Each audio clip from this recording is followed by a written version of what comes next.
নমস্কার, কলকাতা টিভি ডিজিটালে আপনাদের সকলকে স্বাগত।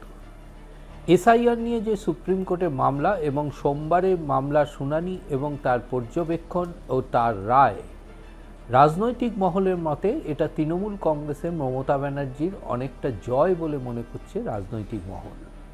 রাজনৈতিক মহলের মতে যে মমতা বন্দ্যোপাধ্যায়ের পক্ষ থেকে অর্থাৎ তৃণমূল কংগ্রেসের দুই সাংসদ দোলা সেন এবং ডেরেক ওব্রায়েনের পক্ষ থেকে যে মামলা দায়ের হয়েছিল তাতে যে সমস্ত আবেদন জানানো হয়েছিল তার মান্যতা পেয়েছে সুপ্রিম কোর্টে।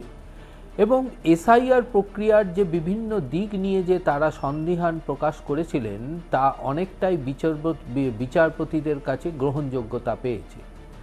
মূলত এসআইআরের যে তথ্য অসঙ্গতি সংক্রান্ত যে অভিযোগ, সেই অভিযোগের ভিত্তিতেই কিন্তু এই মামলা দায়ের হয়েছিল। সেই অভিযোগকে মান্যতা দিল সুপ্রিম কোর্ট এবং সুপ্রিম কোর্টের শুনানি চলাকালীন আইনজীবী কপিল সিব্বলের মুখ থেকে অভিযোগ উঠে আসে এবং কল্যাণ বন্দ্যোপাধ্যায় জানান যে বাবা এবং মায়ের সঙ্গে বয়সের তারতম্য হলে সন্তানদের সেক্ষেত্রেই এসআইআরে ডাকা হচ্ছে এবং সেক্ষেত্রে যদি দেখা যায় যে 15 বছরের ফারাক দেখা যাচ্ছে তাহলে সেক্ষেত্রে এসআইআরের নোটিশ দিয়ে তাদেরকে ডাকা হচ্ছে শুনানির জন্য। এই সময় বিচারপতি দীপঙ্কর দত্ত এবং বিচারপতি জয়মাল্য বাগচির পরিষ্কারভাবে পর্যবেক্ষণ যে দেশে এই ভারতবর্ষে একসময় বাল্যবিবাহ প্রথা ছিল, অর্থাৎ সেই বিষয়গুলিকে যদি ধরা যায় তাহলে সেক্ষেত্রে কিন্তু বয়সের ফারাক যে বিষয়টি তুলে আনছে জাতীয় নির্বাচন কমিশন সেক্ষেত্রে সেটি সঠিক নয়।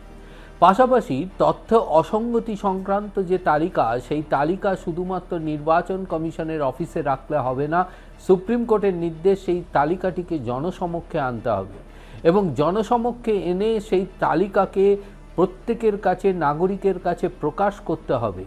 শুধুমাত্র অফিসে সেই তালিকা রেখে বিএলওদের মাধ্যমে নোটিশ পাঠিয়ে তা শুনানি করা হবে, সেটি আর করা যাবে না, সুপ্রিম কোর্টের পরিষ্কার নির্দেশ। সুপ্রিম কোর্টের প্রধান বিচারপতি সূর্যকান্ত, বিচারপতি দীপঙ্কর দত্ত ও বিচারপতি জয়মাল্য বাগচির এই 3 বিচারপতির বেঞ্চের পরিষ্কার নির্দেশ যে অভিযোগ আদালতের সামনে করা হয়েছিল, যে সমস্ত নথি জমা দেওয়া হচ্ছিল শুনানির সময়, সেই সমস্ত নথির প্রেক্ষিতে কোনো রকম অ্যাকসেপ্টেন্স অর্থাৎ অ্যাকনলেজমেন্ট রসিদ দেওয়া হচ্ছিল না।